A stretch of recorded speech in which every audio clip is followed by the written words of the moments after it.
children do not have legal capacity, but we cannot ignore that there are still millions of children that do not even have a legal identity, a birth certificate to come before the justice system. They lack information, they are unable to cover the fees of justice, as we heard, but they fear very much what will happen because this is an unknown, a universe they don't understand.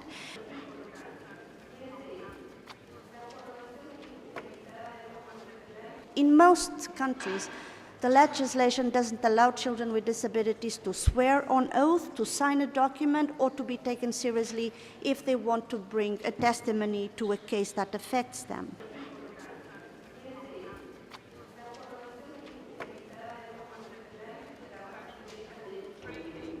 What is a child-sensitive justice system?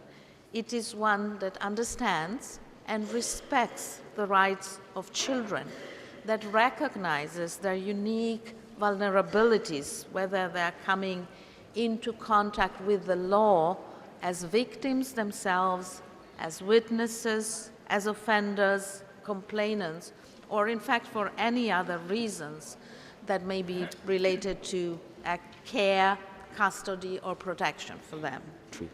Less than 10% of children who are involved in the justice system. We have to ensure that the national legal systems have the capacity to accept and address complaints from children or on behalf of children, which implies that measures, procedures, mechanisms have to be child-sensitive and, importantly, include also alternative, non-judicial ways to address violations.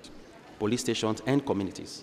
So a child or a parent can call in directly or walk in and talk to a paralegal officer. Most of the cases that are dealt with by the Social Legal Center.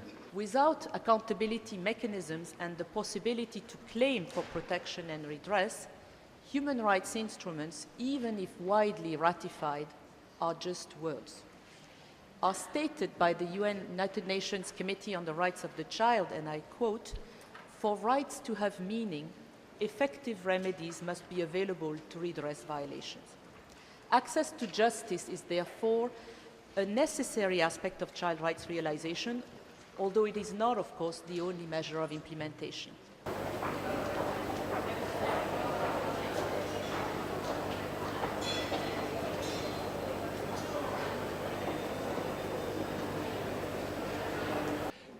"16-year-old Maria was gang raped by 8 boys.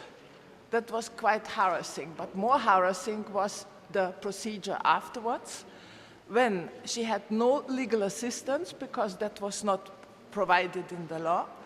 She was not even assisted by the judge. She was not protected. The judge was not trained, and the law did not provide for a person of trust.